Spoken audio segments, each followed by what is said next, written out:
Okay so hello, my name is Sonu Prajapati.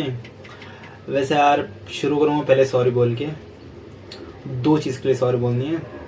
पहला, जो पिछला वीडियो बनाया था उसे डिलीट करना पड़ा। रीज़न था कि ठीक यार नहीं पॉसिबल था। चार मैम से डिस्कस किया मैंने, बताई कि दे तो दूंगा बट स्टिल यार एफिशिएंसी नहीं आएगी, स्कोर नहीं इम्प्रूव होगा। और सेकंड सॉरी इसलिए, इस पूरे वीडियो में शायद से पीछे से बैकग्राउंड से आवाज़ आएगी एक डीजे टाइप का, क्योंकि कोई तो फेस्टिवल चल रहा है। इतने डूबे की पता भी नहीं चल रहा आज क्या है जो वो म्यूजिक बजा रहे हैं। किसी का बर्थडे शायद, पता नहीं, जो भी यार याद नहीं, मत पूछो मुझसे क्या है। बट हाँ स्टिल डिस्टर्ब होगा, थोड़ा सा इग्नोर करना आज के दिन। तो ठीक है, शुरू करते हैं। आज की AITS कैसा था। आज का AITS 10 ना ही टफ था ना ही ईजी था, नॉर्मली था। बट यार फिजिक्स लिटरली इस बार लेट हो गई। आते हुए क्वेश्चन रॉन्ग हुए। सिली मिस्टेक ऐसे थे कि प्लस माइनस तक नहीं जमा, मुझे पता नहीं क्यों। प्लस इक्वेशन बनाया, जब वेरिएबल को मैं दूसरे साइड भेजा, आई मीन नीचे से ऊपर भेजना है, दूसरे साइड जाएगा, बट मैंने नीचे से नीचे कर दिया। इस लेवल की सिली मिस्टेक थी। प्लस कुछ क्वेश्चंस नहीं जमे थे। वो पता था कि अगर आते सामने तो नहीं होता इस बार भी, तो उसका भी कुछ जुगाड़ किया कि हाँ कैसे उस क्वेश्चन को टैकल कर लेंगे। तो ओवरऑल स्कोर तो अराउंड 600 आ रहा है उसमें। सब्जेक्ट वाइज देखे जाए तो फिजिक्स के अंदर 120 है, केमिस्ट्री के अंदर 155, बॉटनी के अंदर 155 एंड जू के अंदर 170। और जो वैसे पेपर में जो मिस्टेक हो रही है यार सेम हो रही है, तो उसका भी कुछ सोचा है करने की। और इस वीडियो में मैं बताऊंगा कि अपना अब से 20 दिन बचा है तो उसमें क्या करे, कैसे चीजें रिवाइज करे। क्या पूरा सिलेबस पढ़ लूँ एक बार में ही, या पूरी NCERT 2 बार पढ़ लूँ, या जो जो नोट्स लिखा है तो पूरे साल उसको करूँ, या टेस्ट दूँ मल्टीपल टाइम्स उसके थ्रू रिवाइज करूँ, या PYQ के जो पेपर उसे आई मीन जो 10 साल के उसे 2 बार सॉल्व कर दूँ। क्या करूँ, ये सब डिस्कस कर लेंगे अभी। तो ठीक है, शुरू करते हैं यार। पहले बता दे तो इस वीक करूँगा क्या, फिर रूटीन बताऊंगा, उसी के बीच में सब कवर कर लूँगा।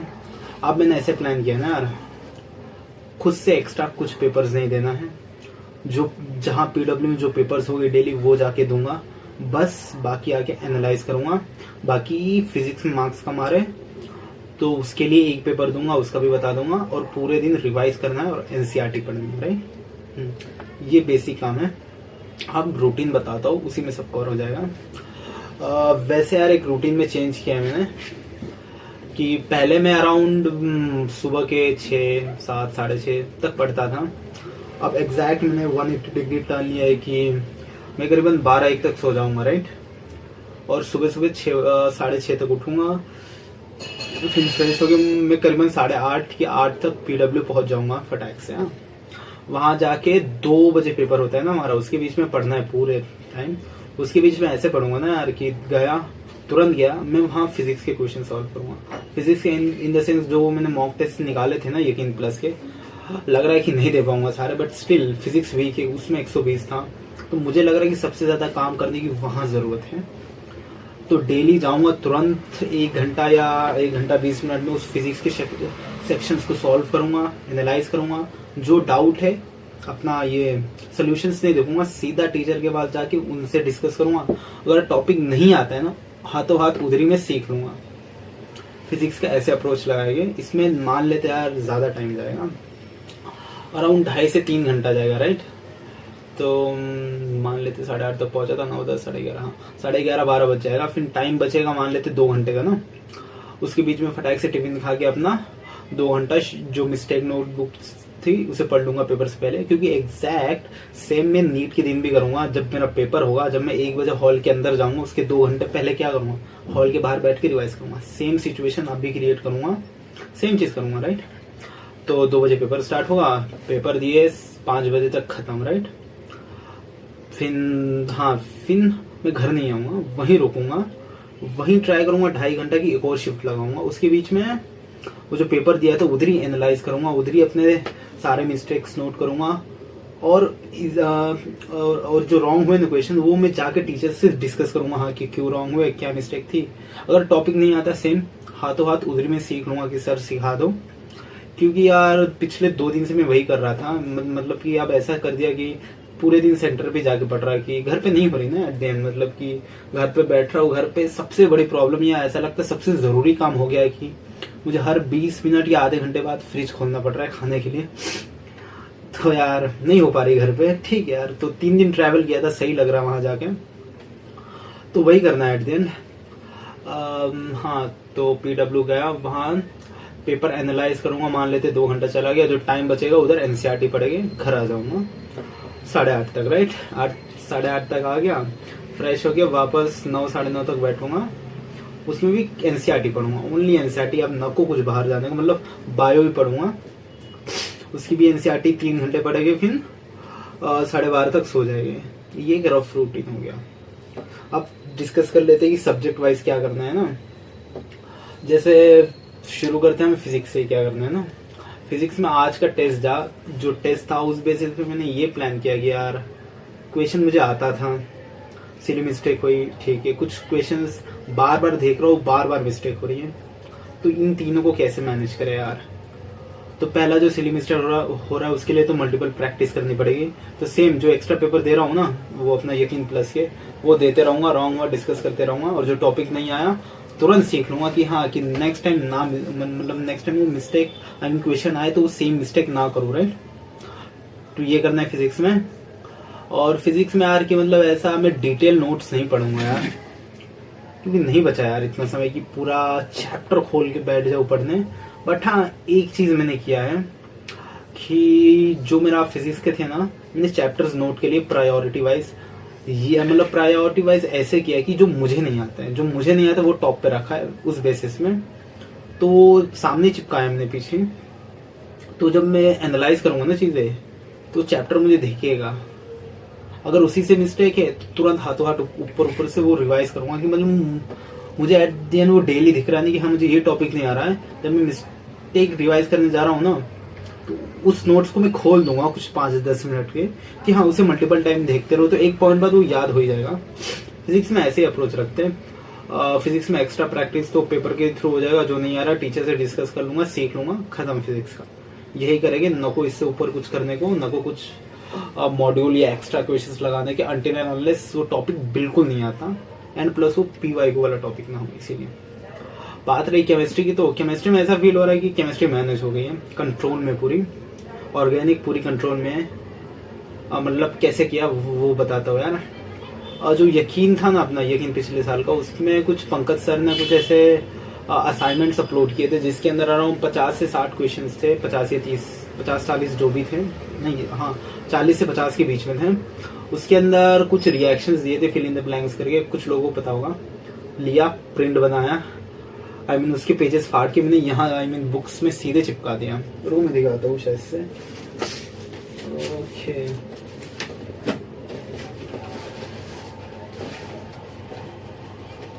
हाँ सॉरी,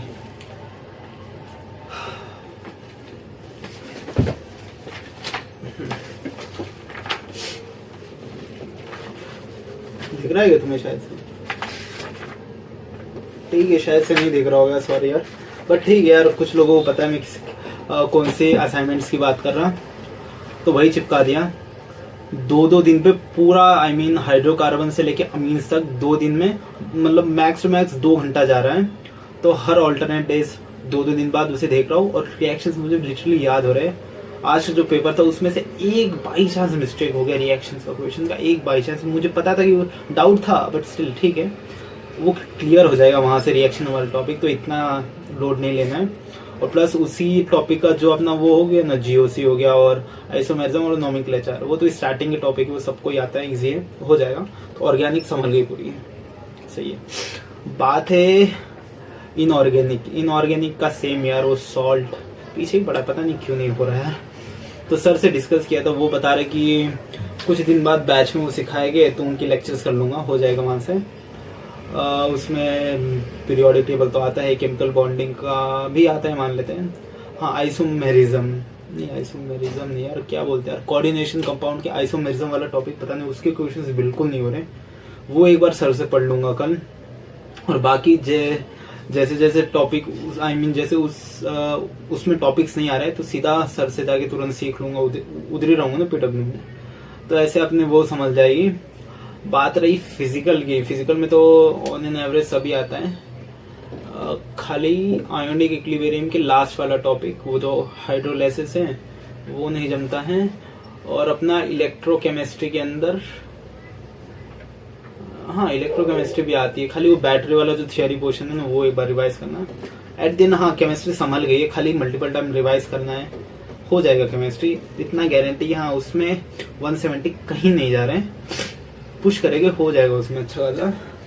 बात रही बॉटनी की, यार बॉटनी का जब मैं पेपर दे रहा था ना बीच में तीन चार या दो जो भी हो, उसमें लिटरली 5 चैप्टर निकल गए जो मेरे बार मार्क्स आ रहे हैं।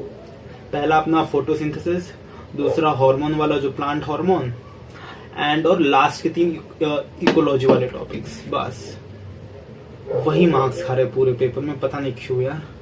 बहुत बार पढ़ा तभी भी याद ही नहीं हो रहा, तो उसका भी प्लान किया। जैसे मैंने थोड़ी देर पहले बताया था कि मैं अराउंड 6:30 तक उठूंगा ना, 7 तक बैठूंगा टेबल पे, वो जो आधा घंटा बैठूंगा ना पढ़ने जाने से पहले, उसमें वही करूंगा। उसमें बेसिकली आधा घंटा कम टाइम होगा, तो स्पीड में डेली सेम टॉपिक को मैं देखूंगा। मतलब कि जैसे मैंने 6 चैप्टर्स चूज किया है बायो के अंदर जो मुझे नहीं आते हैं, मतलब 6 नहीं यार, हाँ 6 ही चूज किया है। एक दिन अपना प्लांट फिजियो हो गया, उसके 2 चैप्टर्स, और इकोलॉजी, और एक जू का ह्यूमन हेल्थ, वो भी मतलब जो 2-3 रॉन्ग होते हैं ना, 2 क्वेश्चन उसी के ही होते हैं लिटरली, और एक शायद से अपना बायोटेक या अपना इवोल्यूशन होता है रॉन्ग, अगर हुआ तो उसके बीच में मतलब जो वो आधा घंटा है ना, उसमें यही 3 करूंगा चैप्टर, कितने 3 नहीं है, हाँ वही जो 4-5 जो है जो वही पढ़ूंगा, दो करके ऑल्टरनेट डेज पे फटाफट। तो स्पीड में करेंगे, तो वहां से वो डेली करूंगा, तो डेली देखूंगा, तो रिवाइज हो जाएगा, माइंड में उसकी इमेज बन जाएगी, तो नेक्स्ट टाइम क्वेश्चन आएगा तो लिटरली वो रॉन्ग नहीं होगा। तो ऐसे मैनेज हो जाएगा अपना जू, आई मीन बॉटनी। जू में सेम जो ह्यूमन हेल्थ था वैसे मैनेज कर लेंगे। और जो बताया था ना वो जो शाम के समय एनसीईआरटी पढ़ूंगा, उसमें क्या पढ़ना है, बेसिकली एक शेड्यूल बनाया था, मतलब एक प्लान किया था कि एक सीक्वेंस बनाया बेसिकली, जो मुझे ना आता था उस बेसिस पे। तो जो टॉप पे चैप्टर्स रखा है, जो मेरे ज्यादातर क्वेश्चन रॉन्ग थे या थोड़े क्रिटिकल चैप्टर्स है कि क्वेश्चन आते हैं बट ठीक है रॉन्ग होने के चांसेस है, तो उन चैप्टर्स को टॉप पे रखा है। तो मैं एक बार पूरी एनसीईआरटी पढ़ूंगा, सीक्वेंस उस बेसिस पे करूंगा कि जैसे स्टार्टिंग में मैंने ह्यूमन हेल्थ रखा है, फिर प्लांट फिजियो रखा है, फिर इकोलॉजी रखा है, फिर एक्सक्रीशन रखा है, समझ रहे हो, फिर इवोल्यूशन रखा है, ऐसे पूरा सीक्वेंस लिख दिया है। तो डेली पढ़ूंगा, जैसे 2 दिन पहले बनाया था, तो ऊपर के 3 तो हो ही गए, मतलब हो ही चुके, ह्यूमन हेल्थ हो गया है, प्लांट फिजियो हो गया है, एंड अपना कौन सा था यार, इकोलॉजी हो गया। अभी एक्सक्रीशन अभी 1 घंटे में पढ़ के खत्म करके सो जाऊंगा 1 बजे तक। तो बायो में ये हो गया। मुझे लगता है यार जिस वजह से मैंने प्लान किया ना यार, नेक्स्ट वीक तक अगर जू में 2 चैप्टर वो संभल गए, जो भी 2 एक है, मतलब वो अपना ह्यूमन हेल्थ और इवोल्यूशन, तो 180 तो कहीं नहीं जा रहे उसके, वो हो जाएगा। बॉटनी का भी वो 4 समझ जाएगा क्योंकि उसके बार हो रहे हैं, तो उसमें भी 180 आने के चांसेस है। केमिस्ट्री का मान लेते कि 170, शायद सिर्फ अपना वो कौन सा है सॉल्ट वाले क्वेश्चन मुझे अटका दे, या पी ब्लॉक के बाई चांस। वो वैसे क्वेश्चन सॉल्व हो जाते हैं क्योंकि बेसिक सिखाए रहते हैं अपने यार, तो हो जाते उससे, आई मीन थोड़ा सा एलिमिनेट करके करें। स्टिल मान लेते 170। फिजिक्स में 160 कम आ रहा है यार, अभी तो 120 पे खड़ा हो, 140 पे। स्टिल मैं 6 पेपर दूंगा ना यार, धीमे धीमे पूछूंगा, डाउट्स पूछूंगा, सर से नहीं आ रहा सीधा सीखूंगा वो, अभी जाके मल्टीपल टाइम रिवाइज करेंगे। तो मान लेते कि नेक्स्ट वीक तक ट्राई करते 160 या 155 तक क्रॉस करें। उस बेसिस पे तो यार 655 राइट, 655 या 690 के आसपास जरूर होना चाहिए मुझे नेक्स्ट वीक के संडे तक, राइट। ठीक है, पुश करते हैं यार, यही प्लान है। और बाकी ठीक है यार, इतना तो कुछ है नहीं बोलने को। बाकी तुम भी कुछ ऐसे ही रफली प्लान करो, जैसे कि मैंने अब भी खुद तुम्हारे सामने प्लान किया। ये मतलब ये चल रहा ही था ऐसे ही, मतलब चल रही थी रूटीन ऐसे ही चल रहा था, बट हाँ एक सीक्वेंस में लाने की ट्राई किया। 2 दिन पहले स्टार्ट कर दिया था। तुम भी थोड़ा इसका रेफरेंस लो, प्लान करो, खुद से प्लान करना, क्योंकि तुम ही जानते हो कि तुम्हें क्या नहीं आता, क्या नहीं आता। और ट्राई करना कि इसमें ऐसी चीजें इंक्लूड करना कि जो तुम्हें ना आए, समझ रहे हो। मतलब कि और मान लो कि कोई तुम्हारा जैसे 1D मोशन बहुत स्ट्रांग है, मत पढ़ो यार, क्या जरूरत है टाइम वेस्ट करने की। और ट्राई करो ये रिवर्स ऑर्डर में, इन द सेंस की चैप्टर के आखिरी टॉपिक से रिवाइज करो, क्योंकि मोस्ट ऑफ द टाइम्स की लास्ट के टॉपिक नहीं आते ना। तो ठीक है, ऐसे अपना रिवीजन करो, ट्राई करने की मैक्स रिवीजन को टाइम दो, और मिनिमम डेली एक मॉक टेस्ट देना। न को ऐसे दो दे रहे हो तो ठीक है, अच्छी बात है यार, तुम्हारी एफिशिएंसी अच्छी होगी, बट 3 नको देने को यार। इस समय आके रिवीजन करो, एक मॉक टेस्ट बहुत होता है, एनालाइज कर लो। बाकी एनसीईआरटी पढ़ो, जितनी बार हो सके उतनी बार एनसीईआरटी पढ़ो। हाँ ठीक है यार, यही सब बोलना है। बाकी लाइक करो, सब्सक्राइब करो। चलो ठीक है देन, बाय, गुड नाइट।